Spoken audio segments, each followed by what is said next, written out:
Hi everyone. सो ये class 8 का chapter number 1 rational numbers का फर्स्ट वीडियो है।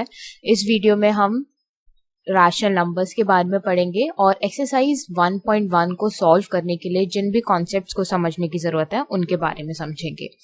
तो सबसे पहले हम रिवाइज कर लेते हैं हमने लास्ट क्लासेस में जितना भी कुछ पढ़ा है। सबसे पहले नेचुरल नंबर्स क्या होते हैं। नेचुरल नंबर्स के बारे में अगर हमने पढ़ा हो तो जो भी हम काउंटिंग में 1 से जो स्टार्ट करते हैं, जैसे 1, और जो नेचुरल नंबर्स है वो हमेशा 1 से स्टार्ट होते हैं। 1, 2, 3, 4 और ऐसे करते करते इनफाइनाइट तक जाते हैं। ठीक है, क्यों इनफाइनाइट नंबर्स क्यों होते हैं ये? क्योंकि ये अनगिनत होते हैं, काउंटिंग कभी खत्म नहीं होती, तो नेचुरल नंबर्स भी कभी खत्म नहीं होंगे और हमेशा ये 1 से स्टार्ट होते हैं। फिर नेक्स्ट हमने पढ़ा है कुछ होल नंबर्स के बारे में। होल नंबर्स क्या होते हैं? इसमें भी सारे नेचुरल नंबर्स आ जाते हैं, लेकिन फर्क इतना होता है कि होल नंबर्स 0 से स्टार्ट होते हैं, 0 और फिर बाकी वही नेचुरल नंबर्स 1, 2, 3, 4, 5 और ऐसे करते करते ये भी इंफिनिटी तक चले जाते हैं। होल नंबर्स के बाद हमने इंटीजर्स के बारे में भी पढ़ा था।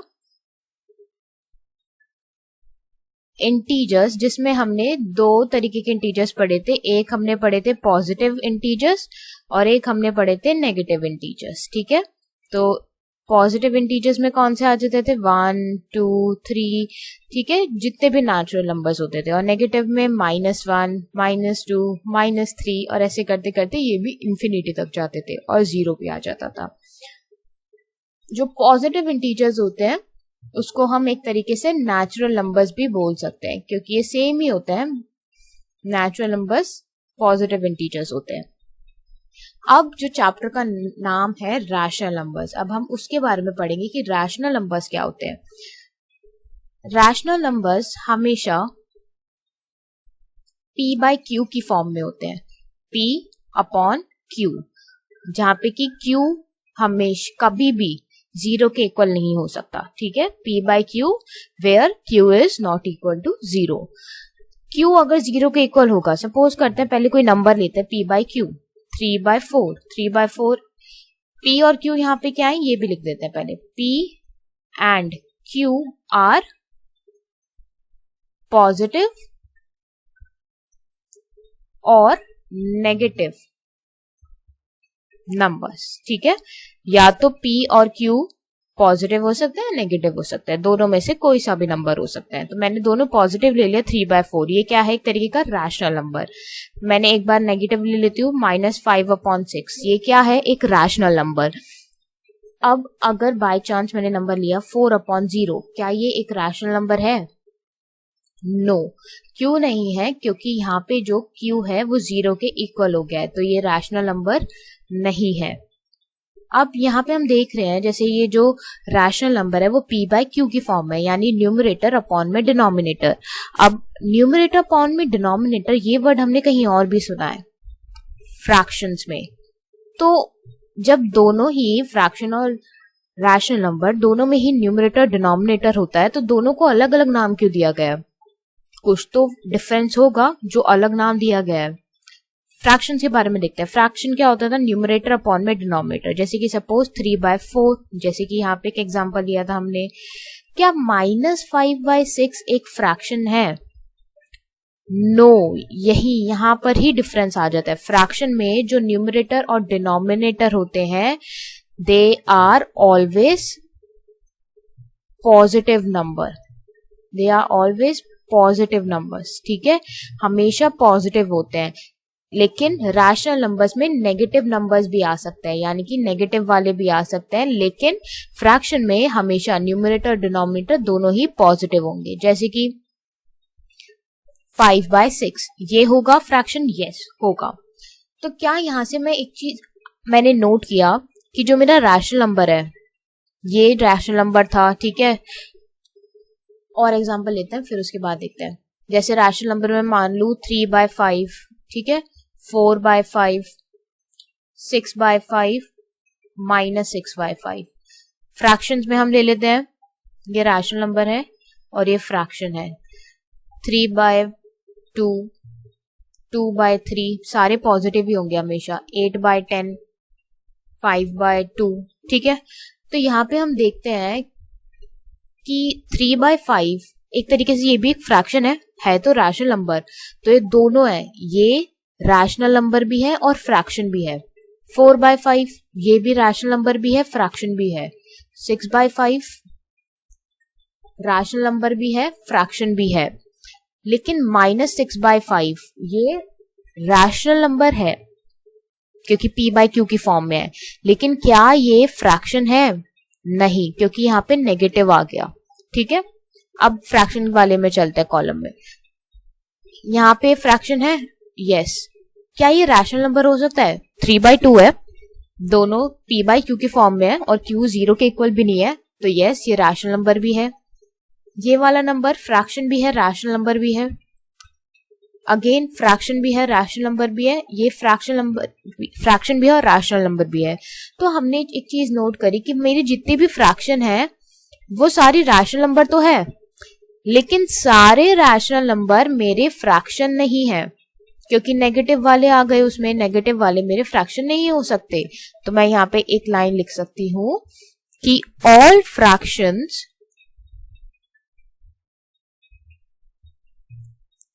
are rational numbers. All fractions are rational numbers, but all rational numbers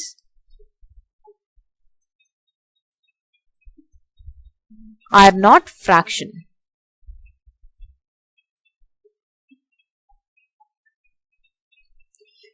तो यहां से हमें एक लाइन पता चला, कंक्लूजन, ठीक है।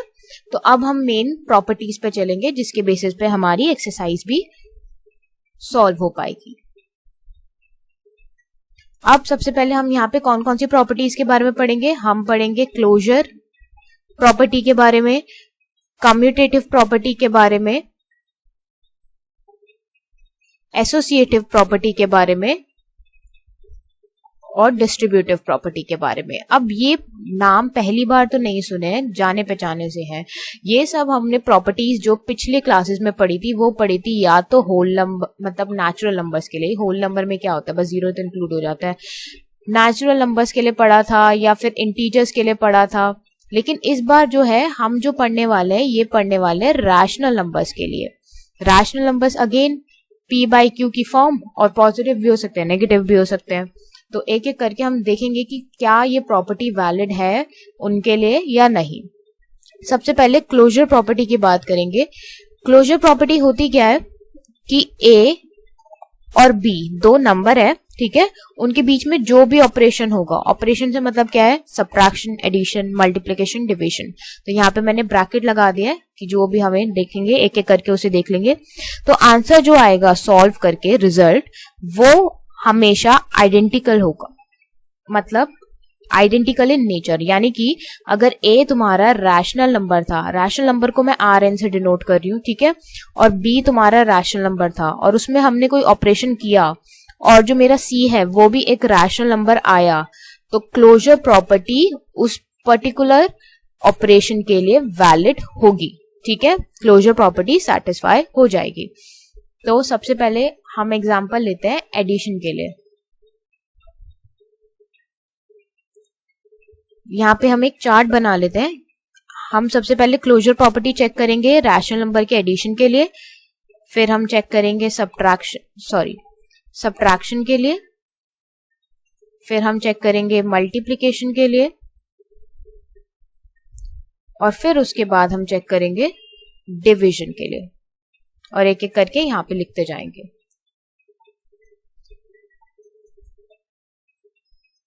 तो एडिशन के लिए कोई दो नंबर्स ले लेते हैं, ठीक है। मैंने एक नंबर ले लिया 3/2 और एक नंबर ले लिया 7/4। इनके बीच में कौन सा ऑपरेशन लगा रहे हैं, पहले बार हम ऐड का, ठीक है। तो ऐड करते हैं, आंसर देखते हैं क्या आता है। 2 और 4 का LCM 4, 6 + 7 which is equals to 13/4। 13/4 क्या रैशनल नंबर है? यस, क्योंकि ये p/q की फॉर्म है और q जो है 0 के इक्वल नहीं है।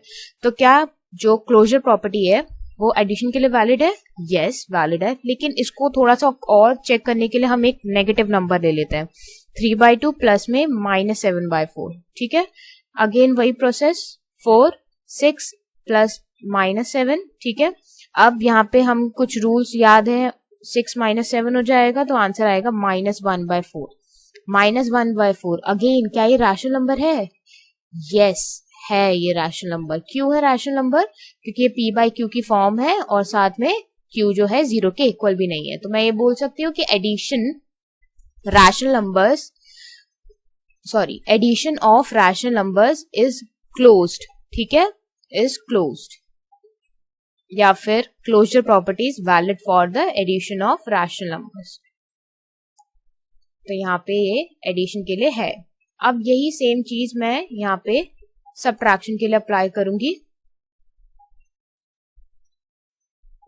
सब्ट्रैक्शन के लिए हम एक ही वाला सॉल्व करेंगे, ठीक है, नेगेटिव वाले नहीं ले रहे हम इंटीजर्स। अगर नेगेटिव से भी तुम्हें चेक करके देखना है तो तुम चेक कर सकते हो। वैसे पेपर में हमें बस प्रॉपर्टी समझनी है, याद नहीं करना है, समझना है कि कैसे हो रहा है, लेकिन पेपर में सॉल्व करने को आता है, प्रूव करने को नहीं आएगा।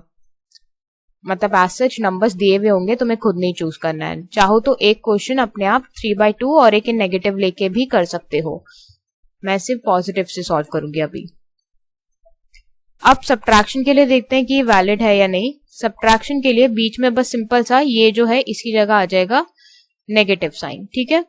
यहाँ पे हम इसे माइनस करेंगे, वही same process, 4 6 - 7 which is equals to -1/4। -1/4 क्या एक रैशनल नंबर है? यस। नेगेटिव साइन हो तो यानी कि तब भी रैशनल नंबर ही है। याद करो, रैशनल नंबर में पॉजिटिव भी हो सकते हैं नंबर्स और नेगेटिव भी हो सकते हैं। बस नीचे डिनोमिनेटर में 0 नहीं आना चाहिए। अगर 0 आ जाता है तो वो नॉट डिफाइंड हो जाता है। सपोज अगर किसी भी नंबर के नीचे 0 आ जाता है तो वो नॉट डिफाइंड होता है और वो फिर रैशनल नंबर नहीं रहेगा, ठीक है। तो ये रैशनल नंबर है, यस। तो मेरा सॉल्व करके, यानी कि क्लोजर प्रॉपर्टी जो बोलती है कि अगर दो रैशनल नंबर्स को सब्ट्रैक्ट करेंगे तो आंसर भी एक रैशनल नंबर आएगा। तो ये यहाँ पे ये सेटिस्फाई हो रही है, प्रूव हो रही है, तो यहाँ पे मैंने इसे टिक कर दिया, इसके लिए भी वैलिड है ये। अब ये सेम प्रोसेस हम करेंगे मल्टीप्लीकेशन के लिए। मल्टीप्लीकेशन में देखते हैं कि होता है वैलिड या नहीं, ठीक है। मल्टीप्लाई करते हैं तो 3 7 21, 2 4 8। क्या 24/8 एक रैशनल नंबर है? यस। तो ये वैलिड हो जाएगा मल्टीप्लिकेशन के लिए भी। अब नेक्स्ट है हम डिवीजन के लिए करेंगे।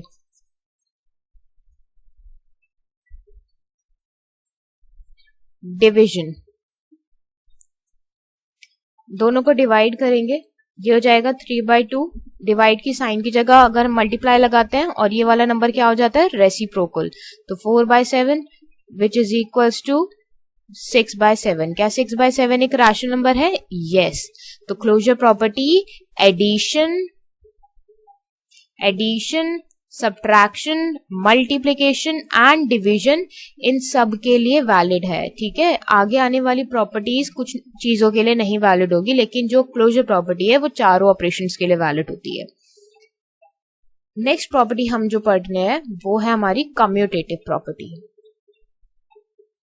Commutative property. अब कम्यूटेटिव प्रॉपर्टी में क्या होता था कि सपोज कोई दो नंबर होते थे और उनके बीच में जो भी ऑपरेशन हो रहा है उसमें हम क्या करते थे, जो नंबर को ना आगे पीछे कर देते थे, यानी कि पोजीशंस चेंज कर देते थे और बीच में जो भी उनका ऑपरेशन हो रहा है वो चलता रहता था। सेम यहाँ पे हम एक कॉलम बना लेते हैं जिसमें हम समरी लिख सके, addition, subtraction, multiplication and division, ठीक है। तो यहाँ पे हमने कर लिया।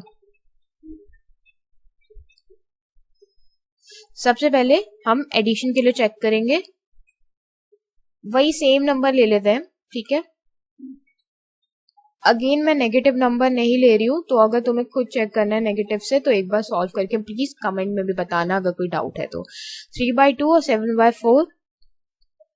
अब यहाँ पे क्या करना है, हमें सिंपल इसे आगे पीछे करना है, इसका पोजीशन चेंज करना है और हमें चेक करना है क्या, सॉरी ये इक्वल टू साइन हटा देते हैं क्योंकि अभी हमें पता नहीं है ना कि इक्वल आएगा या नहीं। हमें तो अभी चेक करना है कि अगर हम इसे आगे पीछे कर दें तो इक्वल आता है या नहीं। सॉल्व करते हैं। ये हो जाएगा 4, 6 + 7 विच इज इक्वल टू 13/4, और ये हो जाएगा अगेन 4, 7 + 6 13/4। ये दोनों इक्वल है, यस। तो यहाँ पे ये इसके लिए वैलिड है, यस। तो हम लिख सकते हैं commutative property is valid for the addition of rational numbers, ठीक है। तो यहाँ पे ये इसके लिए वैलिड है।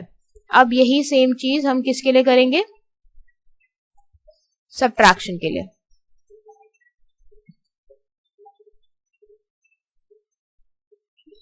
यहाँ पे जो मैंने ये डैश डाला था ये सब्ट्रैक्शन करते हैं, ठीक है। अब सब्ट्रैक्शन के लिए चेक करते हैं कि है या नहीं। एलसीएम 4, ठीक है। 6 - 7 इज इक्वल टू -1/4, और ये 6, 7 -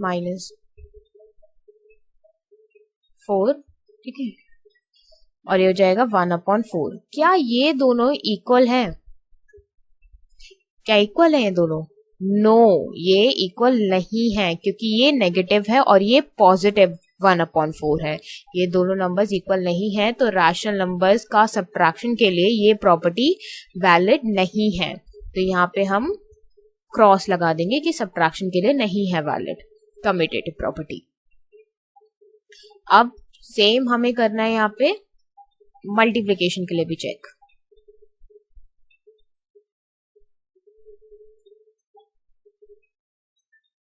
मल्टीप्लिकेशन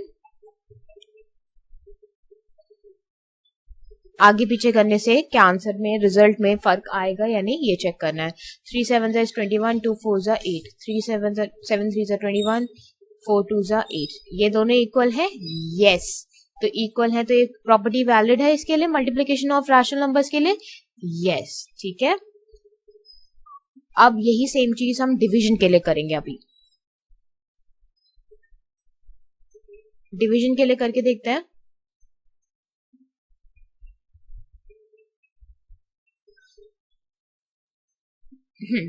डिवाइड करने के लिए हमें पता है ये वाला साइन जो है मल्टीप्लाई में चेंज हो जाता है और ये वाला नंबर रेसिप्रोकल हो जाता है। तो ये आ जाएगा 2 1 2, 2 2 4, 3 2 6, 6/7। और यहाँ पे हम सॉल्व करते हैं इसे। 7/4 मल्टीप्लाई बाय 2/3, 2 7 1 7, 2 3 6। क्या ये दोनों इक्वल है? नो। तो ये क्या कम्यूटेटिव प्रॉपर्टी वैलिड है डिवीजन ऑफ रैशनल नंबर्स के लिए? नो। अब देखो हमने समरी क्या निकाली कि एडिशन के लिए वैलिड है और मल्टीप्लिकेशन के लिए वैलिड है, ठीक है। अब आगे भी ना यही होगा, हमें यही ट्रेंड देखने को मिलेगा कि बाकी की जो एसोसिएटिव प्रॉपर्टी है वो भी सिर्फ एडिशन और मल्टीप्लिकेशन के लिए वैलिड है, सब्ट्रैक्शन और डिवीजन के लिए वैलिड नहीं है। और ऐसे ही हमने कुछ इंटीजर्स और होल नंबर्स के लिए भी देखा था। तो हमेशा ध्यान रखना जो क्लोजर प्रॉपर्टी है वो चारों के लिए वैलिड है, लेकिन जो बाकी की बची हुई 3 प्रॉपर्टीज हैं, बची हुई 2 प्रॉपर्टीज है कम्यूटेटिव और एसोसिएटिव, वो सिर्फ एडिशन और मल्टीप्लिकेशन। एएम से याद रख लिया करो, एएम मतलब सुबह वाला टाइम, ठीक है। जो एएम से याद रख लिया करो, एडिशन के लिए वैलिड है और मल्टीप्लिकेशन के लिए वैलिड है, बस। तो यहाँ पे हमारे सॉल्व हो गया, इसे रब करने की जरूरत नहीं है। नेक्स्ट पेज पे चलते हैं। अब थर्ड प्रॉपर्टी जो हम चेक करने वाले हैं वो है हमारी एसोसिएटिव प्रॉपर्टी।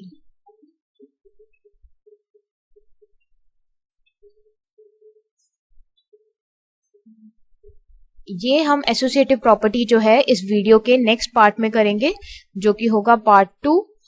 अब ये जो है ये पार्ट 2 भी इंट्रोडक्टरी वीडियो होगा, ठीक है। इसको जो है प्लेलिस्ट में सीरीज वाइज ही देखना है। और ये लेक्चर्स जो है ये वीडियो थोड़ा डिटेल्ड ही बनाया है, जिससे कि सारे कॉन्सेप्ट जो है एकदम क्लियर हो जाए और कुछ भी याद करने की जरूरत ना पड़े मैथ्स में।